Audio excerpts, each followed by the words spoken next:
We're getting ready to celebrate the grand opening of Longfellow Park. This project really illustrates what can happen when you collaborate. We've got AARP, CPEX, BREC, the city, DPW, all at the table trying to make this whole entire area a better place. First, I want to say thank you to Governor John Bel Edwards.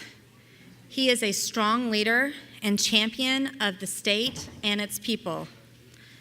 Given the challenges and opportunities we have been discussing today and will continue tomorrow, having a leader who is committed to solving tough problems of land loss, economic and racial disparities, and addressing the challenges of outdated infrastructure is exactly what Louisiana needs.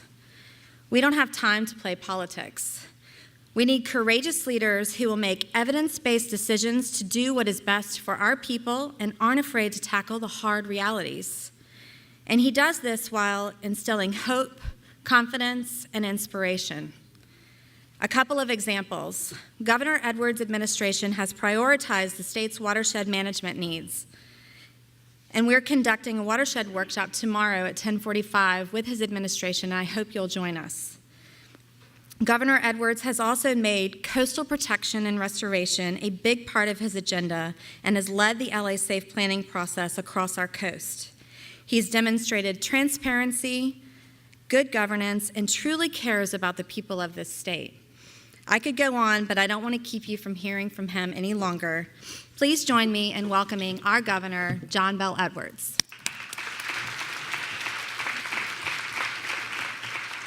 Thank you. Good afternoon, everybody. It's good to be with you, and it's good to be inside. It's kind of cold and damp and windy out there, and sometimes people say, well, this is good duck hunting weather. I'm not so sure it's good for anything, but I did go duck hunting this week, and sort of what I want to talk about, not duck hunting, but just the coast and Louisiana and the challenges that we have to our beautiful state. And that's why I appreciate being here. And this is all about smart growth. And I want to thank Camille for the introduction, but also for the work that she's doing at the Center of Planning Excellence. I don't know if she told you or if you're aware of this, but several weeks ago in New Orleans, the entire cabinet came together for a couple of days with the Center for Planning Excellence, and Camille led the effort. Because coastal restoration protection cannot just be something that CPRA does. We all have to be mindful of the challenges that we have, the threats to our coast, to our future, and it has to impact the decisions that all of the agencies make across the state of Louisiana. So that's critically important if we're going to continue to have vibrant communities and preserve our way of life, which is special. Everything about Louisiana is, I love this state. I love our coast. I love what it offers us, not just the ducks and the duck hunting, but all of the fisheries, all of the hydrocarbons, all the opportunities for navigation, and it could be bird watching, whatever it is. I mean, our coast is incredibly important, especially on top of all of those things, the buffer that it should be providing from storms that seem to be ever more frequent and ever more intense. And so, like you, I love Louisiana and coastal Louisiana, and I know you share my enthusiasm for our state and the beautiful natural resources that God has entrusted to us, that when you think about it, that we are really just borrowing from our children and grandchildren. So many of our communities have grown and thrived because of the coast. And we want to do everything in our power to preserve our way of life. And I hate when we talk about the incredible coast, a lot of times, our mind shifts to the worst case scenarios, but we have to do that. I know that just several years ago, we had the best case scenario, the worst case scenario, and we had something in the middle. And then you come forward 5 years, and what was the worst case scenario then really has become the most likely scenario in terms of land loss as we deal with this trifecta of issues with sea level rise, subsidence, and coastal erosion. So these are the realities that we face in Louisiana. They are a priority for me and for my administration and for you and that's why you're here. And only by working together, I mean all of us, governmental agencies, both state and federal, the scientific and technical communities, nonprofit, industry partners, can we be in a position to fund coastal restoration and protection projects at a scale that really has been unimaginable until now, but we are getting there. Now, we've got a $50 billion plan. We don't have $50 billion identified, but we've got enough that we can get off to a robust start, and in fact, we've already done that. And getting to this point was no easy task. But these are problems that we all need to face, and we need to face them together because we are stronger together. And, you know, Louisiana, we know a thing or two about working together. We've been doing this a long time in a lot of different areas. And, you know, whether it was the floods in 2016, where 56 of our 64 parishes were declared major federal disasters, again, because of issues related to water. And I want you to think about the change that represented, because that wasn't a known storm that was tracked across the Gulf with a name for several days. Those were just torrential downpours, basically really nasty, severe, widespread thunderstorms that lasted for more than an afternoon. They lasted for a couple of days. And if that's a harbinger of things to come, we really have our work cut out for us, because it's not just the hurricanes anymore that we have to be worried about. So we've got a lot of work to do, not a lot of time to get it done. We're in a race against time. You all know this. There is and should be a tremendous sense of urgency. But our people are resilient, and they come together to tackle challenges, and that's one of the things that I love about Louisiana. And one of the challenges is, how do we live with water in our state? And we are learning to live with water. We are developing expertise and experience here in Louisiana that will become an exportable commodity and be in high demand, not just elsewhere in our country, but around the world, as we figure out exactly how to deal with subsidence and sea level rise and coastal erosion, because these problems are coming to another state, another country near you. In fact, just 2 weeks ago, I was in Israel, and we brought a team from the Watershed Institute of the Gulf. But at their request, they wanted to be able to sit down with them and explore the opportunities for collaborating going forward, and they were able to do that. They signed an MOU with the Zuckerberg Water Research Institute at Ben Gurion University so that they can collaborate going forward. And you think, well, wait a minute. Israel doesn't have enough water. We have too much. What are they going to collaborate on? But they have the same issues in a lot of respects around water quality. And so they're going to be working together, and we are going to learn to better live with water. And our solutions have evolved just as our understanding of the problem has evolved. And we have to look at this problem in its broadest terms and draw resources and answers from every aspect of the private sector, the nonprofit sector, the state government, the federal partners, in order to build a holistic response that our people deserve and expect. And the one thing that I continue to stress, it has to be based on science. And you cannot wait till all 100 scientists in the room agree, but we know that there is a pretty fair, broad consensus on the challenges that we have, defining them, and also guiding our efforts going forward. And why is science so important? First of all, whatever you do, you want it to work. And so it should be based on science. But also, if you want to minimize the role of politics in this, you have to maximize the role of science. And if you want people in Louisiana and elsewhere to have confidence in what we're doing in Louisiana, if you want to inspire confidence, then it needs to be based on science, especially when you go to Washington, D.C., and you say, despite our very best efforts, we marshaled all the resources that we could marshal, whether it was from the BP oil spill recovery dollars, whether it's from revenue sharing, dollars that we generate here, other smaller appropriations that are available, but it's just not enough, and we need a more robust effort from the federal government to help us implement our master plan. Well, if they don't have faith in it, If it doesn't have credibility, then we're not going to be successful. And the easiest way to make sure we have credibility is to base what we're doing on science.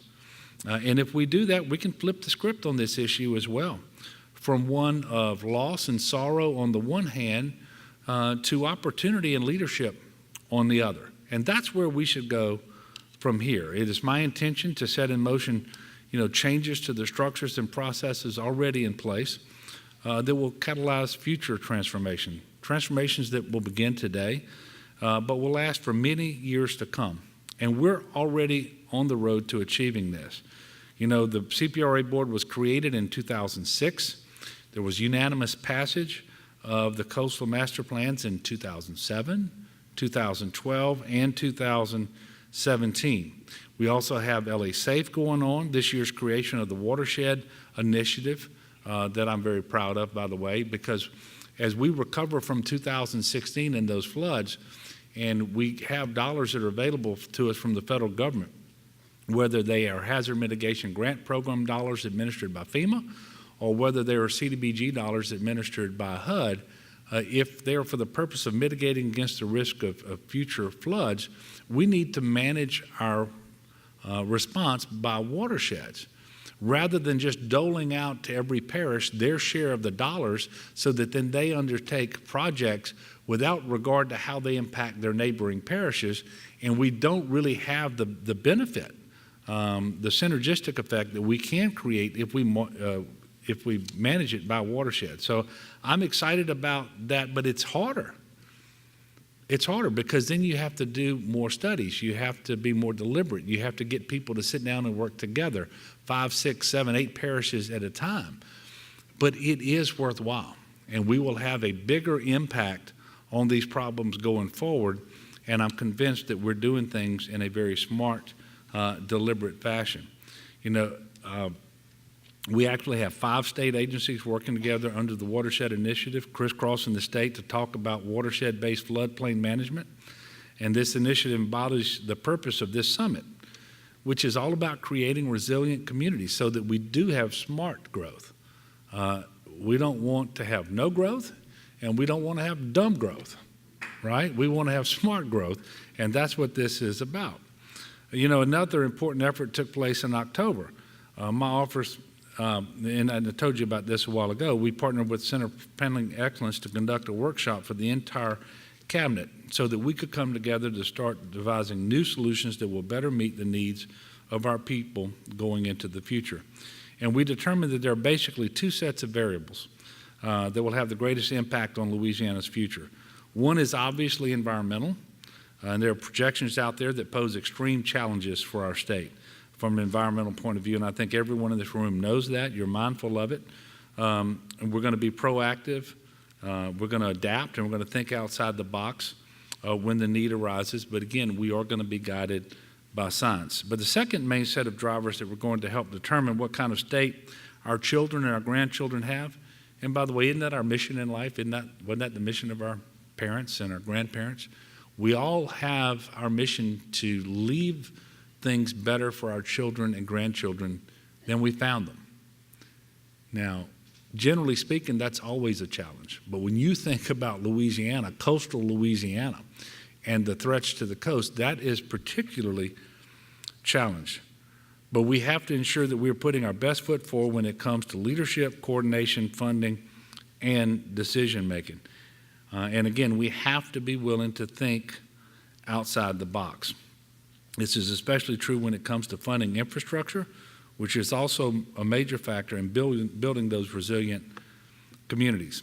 The old Louisiana may not have been ready for the next big storm or the projections in the 2017 Coastal Master Plan, but I really believe the new Louisiana is. Not that it's going to be easy, not that everybody's going to be on the same sheet of music, because one of the biggest challenges is we're moving from a time when the Coastal Restoration Master Plan was more academic and theoretical, and today it's more real because we are starting to deliver projects on a large scale.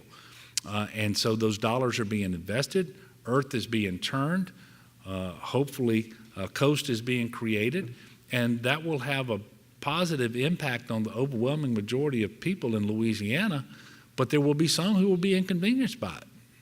Their livelihoods will be disrupted by it, and we should always be mindful of that.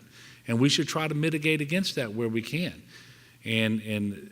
But we have to let science drive this going forward, and make sure that we are aware that as these things come to pass, as we get closer and closer to the big projects and delivering them, then you are going to see more people start to have concerns that they will voice about what we're doing. And we have to be committed and work through those challenges in good faith.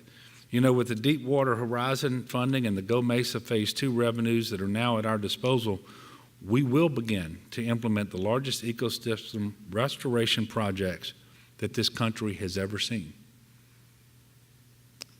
Now is not time to be faint-hearted. We have to move forward, and we have to make the case that our state is on par with the great water managers of the world, and develop that expertise, develop that experience that will put us in a leadership position all around the world. That will be the great opportunity we have. And you know, every challenge presents its own opportunities as well. And that's one of the opportunities that we have. And really it's gatherings like this where you have smart people, dedicated people, people who love this state and have something to contribute from different fields. And you come together from different backgrounds and you learn from one another, and we learn from you. These gatherings are important. These smart growth summits are important if we are going to grow and if we're going to do it smartly. You know, the forecasts and projections can be scary, but if any state can do it, if any state is proven its resiliency, it is Louisiana. And if there's any state where the people love the natural resources, the gifts that God has given us, it's right here in Louisiana. So I'm committed to leading this effort, and I'm asking you to commit to working with me to build a better future. As I mentioned before, we've not inherited God's earth from our ancestors. We borrow it from our children. And like you, from kindergarten on, I've been taught to leave things better than you find it. Let's do that. God bless you all, and God bless the great state of Louisiana. Thank you. Thank you.